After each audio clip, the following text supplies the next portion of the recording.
Hello, welcome to LMU Community TV News. I'm Ashley Hurley. Thank you for joining us. The Lincoln Memorial University Carter and Moyers School of Education presented the latest installment of the Upholding the Constitution lecture series that featured United States Congressman John J. Duncan Jr. last Friday. This was a great occasion. We had Constitution Day on campus, and Congressman Duncan agreed to come and speak at Constitution Day. And it's a thrill for me because I have such respect for him and believe that he's one of the true leaders in Washington who is sincere about representing his constituents. But the effort of Constitution Day is to really make a statement on campus that we are concerned about students and their opportunity to learn about the Constitution as part of the educational process. Congressman Duncan is one of those people who can talk about true experiences that he's had related to how the Constitution affects his daily work. And so he talked to us for a little bit about the right of eminent domain and the reality that in the United States nearly half of the property is owned by federal or state or local governments. And that does impact the ability of our nation to expand, and that is a concern. And then he talked about some of the issues related to foreign affairs and domestic affairs. But ultimately, I think the benefit of having someone like Congressman Duncan here is that he's been doing this for a number of years, and he has tremendous insight into how our nation has been impacted by the changes that have occurred in Washington, D.C., and the efforts that many make, including the congressman, to uphold our Constitution. The Founding Fathers established a document that has lived for all this time, and his message was, we have a great nation because of the wisdom of the Founding Fathers and the establishment of the Constitution, the way it was created.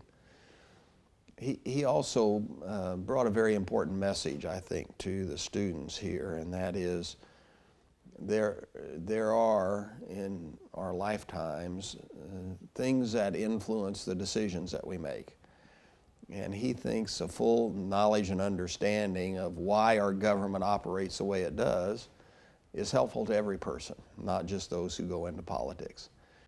Duncan's presentation was entitled "The Constitution Today, the Founding Fathers Would Be Shocked." The one-day seminar was open to teachers, pre-service educators, students, legal professionals, and law students. The program took place inside the Business and Education Building on the LMU campus and was entirely underwritten to provide the lecture at no cost. The Upholding the Constitution series takes place once a year on the campus of Lincoln Memorial University, and we will preview and follow the series next year. Last Friday marked the first conference for the Center for Animal Health in Appalachia at the DeBusk Veterinary Teaching Center in Harrogate and Lee County, Virginia. The conference was the first of an annual conference that will be held to discuss animal and public health issues in Appalachia that is scheduled to be held every October. Well, we have created at the Veterinary Medicine Center this organization called the Center for Animal Health in Appalachia, CAHA. And as its inaugural event, we had a conference last week and brought in many dignitaries, individuals who are very much involved in animal health and in the veterinary medicine arena. And I think there were a couple of things that were very important about this event. The first is it was a tremendous success. We had the right people here, and they got to see the first-class facilities that we have in place for veterinary medicine. And for them, it was truly an impressive opportunity. They had no idea that we had the kinds of facilities and the state-of-the-art equipment that we have. And so, in addition to having an inaugural event that showcased our new organization, CAHA, we also got to show off the tremendous facilities that are part of our veterinary medicine educational program. As you know, we're in the midst of a process of accreditation by the AVMA, and some of the key people from the AVMA were here, and it was a chance for them to see the facilities, the investment we've made in our veterinary medicine program.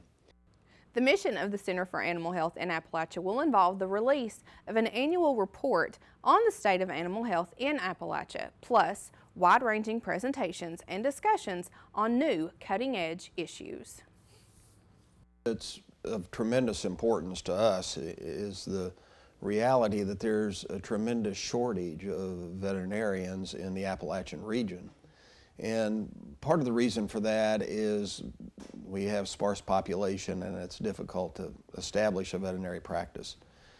And what we demonstrated was the success of rural veterinary practices, especially if there are opportunities for veterinarians to participate in the community in other ways. And so I think that was very helpful.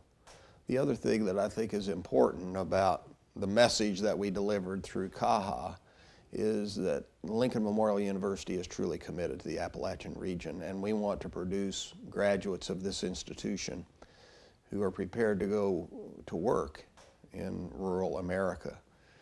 And so not only will we have people who understand what veterinary medicine is about, but they'll go out prepared to be leaders in rural America, and I think that's essential for the success of anybody who graduates from a program like this.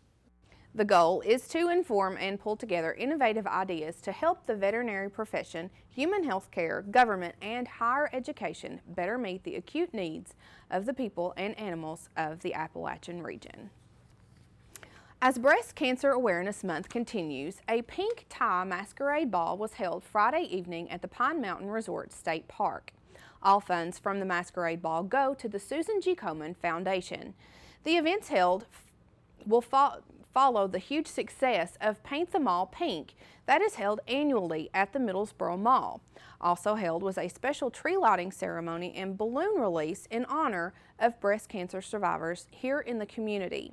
The events held are to raise awareness that early detection saves lives and annual mammograms are an essential. To remind all women who do not have insurance coverage for mammograms or for those who have high insurance deductibles, Middlesboro Appalachian Regional Hospital is offering a special rate of $50 throughout the month of October. The cost does include your radiologist report. Be sure you stay with us throughout the month of October for more information on how you can help spread the word about breast cancer awareness. The Stories We Tell, The Burdens We Wear is an annual program held for Domestic Violence Awareness Month by the Lincoln Memorial University Office of Counseling. The program will be held from October 19th through October 28th at the Tex Turner Arena parking lot. To tell us more, here is LMU senior Bradley Wooten. In the next couple weeks, actually it'll be through October 19th to the 28th in Tex Turner parking lot. We'll be hanging up student-made or faculty-made t-shirts that the students have made for survivors of sexual abuse. Whether that be in your childhood, now, you can also do it if you're not a survivor. If you just want words of encouragement, then there's a specific color just for that. You just make you a words of encouragement for those survivors. In the next couple weeks, on I believe the 28th, we will be going to the J. Frank White Academy, and we're going to be talking to them about peer relationship safety. So we're going to give them a little bit about consent, but mainly just, you know, how to treat people, what the signs of abuse in a relationship are, being able to be an active bystander on that part. If you know your friend's in an abusive relationship, talking about it and not just letting it go. We're going to be talking about things like that. There's about 4 to 10 of us that are giving the presentation. For each shirt, we have 5 colors. Green is a survivor of domestic violence, an intimate partner, or any other family violence. And then we have white, which is survivor of any violence or discrimination based on sexual acts. Black is survivor of childhood or sexual abuse. Red is survivor of sexual assault or rape. And the pink is the encouraging from the bystanders. I think the pink is the most important, actually. Like, it's important for everyone to know that when someone walks through there and if they are a victim of sexual assault, they see the pink, knowing that there's other people that aren't involved with sexual assault that support them as well. Coming up also on the 21st of October, there will be a domestic awareness display set up in Avery, in the Avery building. We encourage everyone to come through there and look at displays. They're going to be judged as well, and then they're going to be giving a door prize out to the winner. So we recommend everyone to come through and look at them as well and judge them for themselves and see what they think about them as well. On October 28th at about 5 o'clock in Mans, we're going to be having a panel for violence representing October as well.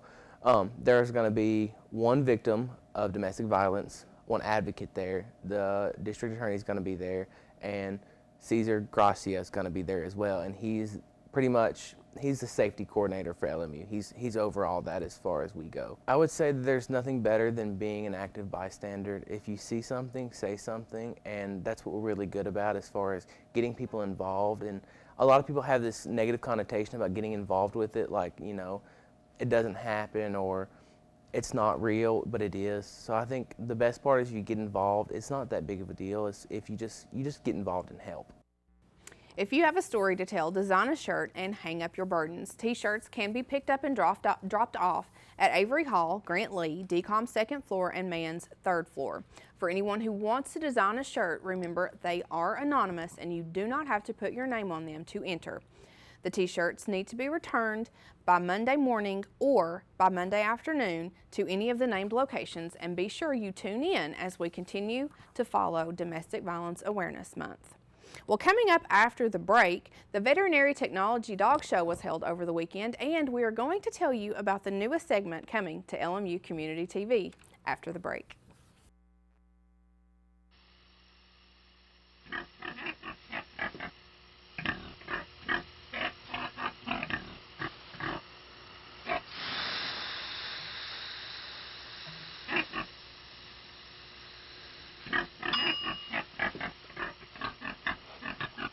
Cook foods to the right temperature using a food thermometer. 3,000 Americans will die from food poisoning this year. Keep your family safer. Check your steps at foodsafety.gov.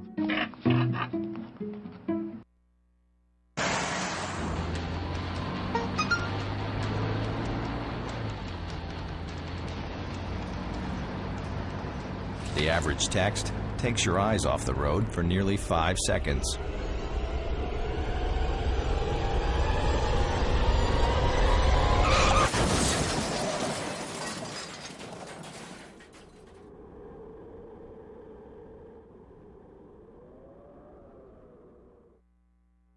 Last Wednesday, the Lincoln Memorial University Police Department and the Harrogate Fire Department worked together in providing very important lessons to the 5th and 6th graders at J. Frank White Academy.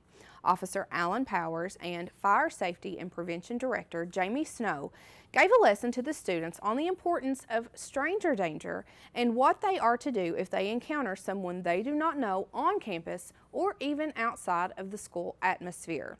Captain Justin Cupp and firefighters with the Harrogate Fire Department taught the students about what they should do in the case of a house fire and when they should change the batteries in their smoke detectors. Firefighter Rusty Patterson dressed out in full fire gear that included putting his air mask on and showing the students what the air tank does and how they use them when fighting fires. After the classroom lessons, the students were taken outside where they were given the opportunity to look at the Harrogate Fire Department's fire trucks and also the equipment that they use for the fires.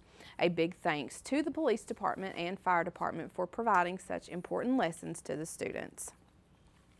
Well, this past Saturday, the annual Lincoln Memorial University Veterinary Technology Dog Show took place at the Tex Turner Arena parking lot right here on LMU's main campus. It was a beautiful day with the show kicking off at 1 o'clock. Several attendees from the community came out to take part in the annual event. There were several classes for the dog show that included a costume class, handler classes, obedience, best puppy, and best trick, among few of those. Admission to the dog show was free. Starting this Thursday on LMU Community TV, we will be presenting the Pet of the Week segment, so be sure you tune in. You could find your very own pup to enter in next year's Veterinary Technology Dog Show. The Lincoln Memorial University Police Department and the Claiborne County Sheriff's Office worked together Friday morning on an accident that blocked traffic at the red light at LMU and the Village Shops intersection. According to reports, a Toyota Camry traveling northbound rear-ended a Chevy Tahoe stopped at the red light. There were no injuries in the accident, but the Toyota Camry received extensive damage that included parts of the motor being scattered across the roadway. Cleanup had to be done before traffic could travel through the intersection, so vehicles were rerouted until it was completed. The names of the drivers are not being released due to the ongoing investigation into the accident. The Shawnee Masonic Lodge extends an invitation to the community to join them in their Thanksgiving dinner fundraiser. The dinner is scheduled for Friday, November 13th at the Shawnee chapter beginning at 5 o'clock. The prices for the dinner will be $8 for adults, and children 10 and under will be $4. Carry-out dinners are also going to be made available that night. The dinner will last until 7 o'clock that evening, so be sure you mark your calendars now to participate and help out in the fundraising event. Well, several LMU teams were on the road over the weekend, while the Old Town Grill High School football game of the week happened Friday night. Adam Haley will bring you all the information you need to know from the sports community after these messages. Getting out of the military, I was missing this camaraderie. It's frustrating when you try and talk to people that don't understand. I would be talking, but I wasn't there with them. You just feel so alone. I still had the anger, I still had the addictions, but we didn't talk about that. Came to a point where it's like, okay, I really need to talk to somebody about this.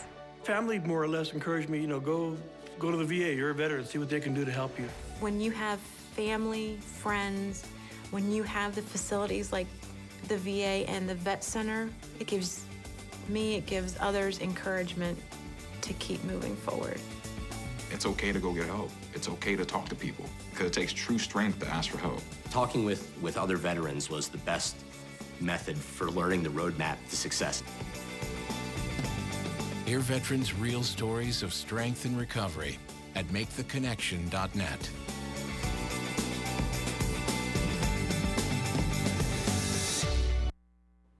Welcome back. The LMU volleyball team spent the weekend in North Carolina for back-to-back conference games last Friday and Saturday. Friday night, they were in Brevard, North Carolina to face the Tornadoes. LMU took set 1 25-21 on a .275 hitting percentage before dropping set 2 26-24. However, that would be all Brevard would get on this night, as LMU finished them off in tough sets 25-22 and 25-19 to win the match 3-1. Brooke Fleeman led the Lady Rosesplitters with 13 kills, while Abby Cash had 47 assists in the win. It was the fourth straight conference win for the ladies as they traveled to Hickory, North Carolina on Saturday. LMU was looking for revenge against the Bears after losing to them at home earlier in the season. Early on, it didn't look good for LMU as they committed 6 errors in hitting below 100 in set 1 on their way to a 25-13 defeat. Then the Lady Rosesplitters woke up, hitting 15 kills in set 2 and winning 25-20. And then connecting on 13 more kills in set 3 on their way to a 25-19 win. Set 4 went back and forth in dramatic fashion. Tied at 15, LR went on a 10-4 run to take set 4 25-19, and the Bears used that momentum to start set 5 on a 7-1 run on the way to a 15-8 set win in the 3-2 match win. Now at 9-9 overall and 6-6 in conference, the ladies will travel Tuesday evening to nearby Greenville, Tennessee to face Tusculum at 7 p.m. The women's and men's soccer teams traveled to Hartsville, South Carolina to take on Coker last Saturday. The women came in on a 4-game losing streak and was desperate for a win. Carolina Sousa got LMU on the board first in the 14th minute off an assist from Olivia Thompson. Coker's Anna Vig tied the game up in the 15th minute, but that would be all the Cobras would be able to put on the board. LMU took the lead back in the 35th minute on a Claire Leisure goal, and then Leisure added another goal in the 38th minute as LMU would cruise to the 4-1 victory. LMU outshot Coker 15-8 in the game as they improved to 4-6-3 overall and 2-4-2 in the conference. The men's soccer team took the field knowing they needed a win to keep the possibilities of a home quarterfinal game in the conference tournament alive. The Rosesplitters came out quick and on fire. Leonardo da Silva got LMU started in the 26th minute with a goal off of a free kick. Enrique Rezic kept the scoring going in the 30th minute, followed by another da Silva goal in the 37th minute. Nick Spillman got into the action in the 43rd minute, and then Lenko Lawal finished off the scoring right out of halftime in the 49th minute as LMU would shut out Coker 5-0. LMU improved to 8-2-1 overall and 5-2-1 in conference play. Both the men's and women's teams will be back in action at the LMU Soccer Complex on Wednesday afternoon as they'll play host to Mars Hill. The women will play at 1 p.m. with the men's game to follow at 3:30 p.m. The LMU Sports Network will have televised coverage online starting at 12:50 at LMURailsplitters.com. Now let's take a look at the high school football scoreboard from this past weekend. Cumberland Gap lost to Cosby last Thursday, 40-30. The Panthers had the lead at halftime, 30-28, before giving up 2 touchdowns in the second half to the Eagles and dropping their 16th straight game. Claiborne dropped their 5th straight game, this time to Unicoi County, 52-16. With the loss, the Bulldogs were eliminated from playoff contention for the 5th straight season. Campbell County improved to 5-4 on the season with their 42-13 win over Carnes.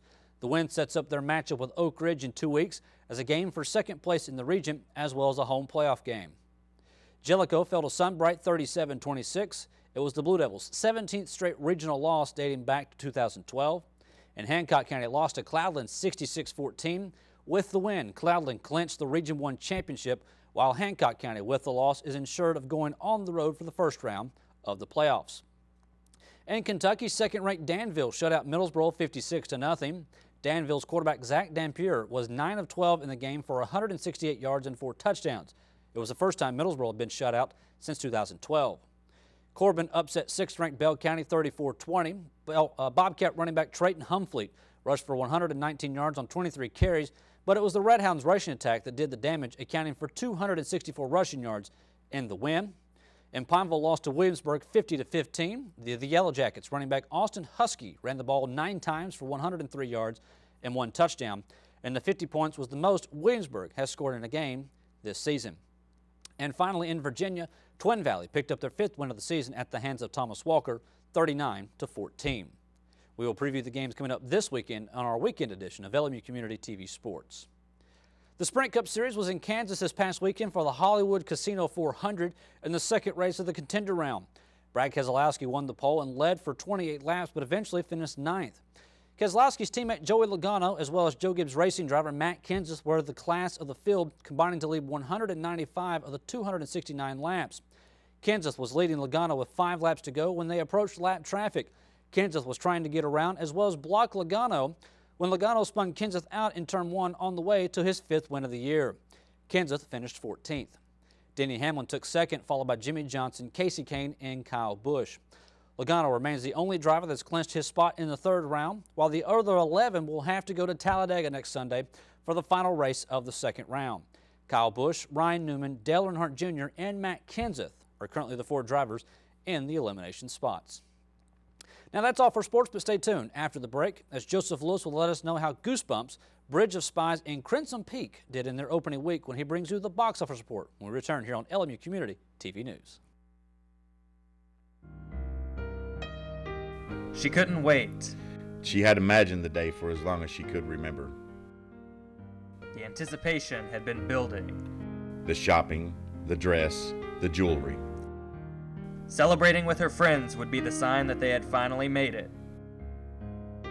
Only she didn't make it.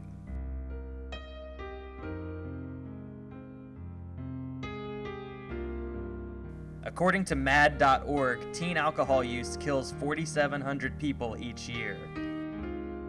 That's more than all illegal drugs combined. Car crashes are the leading cause of death for teens, and about a quarter of those crashes involve an underage drinker.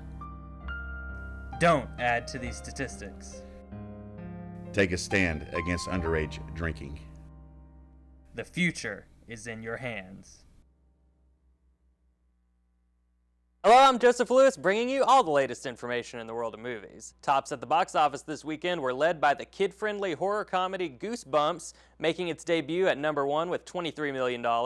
A solid figure considering the wealth of other viewing options this weekend. Following closely behind at number 2 was last week's winner, Ridley Scott's sci-fi saga The Martian, still holding strong with $21 million, bringing its total domestic gross to an impressive $143 million after 3 weekends. And rounding out the top 3 was the Cold War thriller Bridge of Spies, starting its run with $15 million, an underwhelming number considering the usual drawing power of director Steven Spielberg and leading man Tom Hanks. The weekend's other major new newcomer Crimson Peak performed similarly, finishing at number 4 with 12 million, disappointing in light of the month of October's demand for horror movies, as well as the appeal of the 3 rising stars at its center. Meanwhile, Hotel Transylvania 2 continued to do solid business with 12 million, bringing its total domestic gross to 136 million, while Joe Wright's Peter Pan origin story Pan has fallen off almost completely, pulling 5 million over the weekend, with its total domestic gross sitting at a low 25 million, only a sixth of its $150 million production budget. In review this week is Crimson Peak, the latest exercise in horror from Guillermo del Toro, the director of Pan's Labyrinth and Pacific Rim. A gothic romance that features elements of a ghost story as opposed to the other way around, Crimson Peak plunges the viewer fully into the hellish plight of Mia Wasikowska's Edith Cushing, a strong-willed, aspiring author who, following the grisly murder of her father, finds herself whisked away to the imposing form and creaky architecture of Allerdale Hall, a stately mansion located on a mountain of blood-red clay inspiring the colloquial moniker Crimson Peak. Crimson Peak comprises the home and estate of Thomas and Lucille Sharp, 2 siblings brought to life with a dignified and perverse perfection by Tom Hiddleston and Jessica Chastain. Edith has fallen madly in love with Thomas and quickly marries him, and although the feeling seems to be mutual, sinister secrets abound as the ghosts of Edith's past unceasingly warn her to beware of Crimson Peak. Thrust into a bizarre living situation facilitated by the Sharps and routinely haunted by specters of all sorts, Edith soon discovers that both her life and her love are in dire jeopardy. Like many classics of the horror genre, Crimson Peak burns slowly, taking its time to fully establish its characters' relationships before the creeping danger settles in. The first half hour in America is mesmerizing in its intimacy, drawing inspiration from the aristocratic demeanor and ballroom settings of Washington Irving before journeying to England's Allerdale Hall, an instantly iconic bit of production design that calls to mind Daphne du Maurier's Manderley, suffocatingly snowbound in the same fashion as Stephen King's Overlook Hotel. When the film deals with things that go bump in the night, it genuinely gets under the viewer's skin, with ace effects work and the director's keen sense of atmosphere and suspense heightening the terror, but it's the triumvirate of disturbed souls at its center that makes Crimson Peak as fascinating as it is. The screenplay, co-written by Del Toro and Matthew Robbins, conjures up a universe of heightened reality in which the desperate Edith, the opportunistic Thomas, and the cunning Lucille are placed at odds against each other, the tension between them building piece by piece to an emotional fever pitch of a climax in which the pen truly proves itself to be mightier than the sword. Bound to fully satiate both romantics and horror buffs, Crimson Peak finds a visionary filmmaker working at the height of his talents with 3 of cinema's most daring and compelling performers, making for a lavish experience that isn't afraid to go big, that finds beauty in the macabre, that never forgets that the most petrifying ghosts are figurative rather than literal. It is a grand achievement and an easy contender for the best film of the year. That's all for today in the world of movies. I'm Joseph Lewis. And that is going to do it for this week's LMU Community TV News. But before we go, Adam's got some things he wants to talk about. LMU, Mars Hill, LMU Soccer Complex, Wednesday afternoon. Again, women start at 1 o'clock, men start at 3:30. Come out. It's free of charge. Bring a jacket. I'm sure it'll be a little cool with it being the middle of October. And if you can't watch it or if you're at work, turn on LMURailsplitters.com and hit the live video link. So, thanks for joining us. I'm Adam Haley. For everyone behind the scenes, I'm Ashley Hurley. We'll see you on Thursday.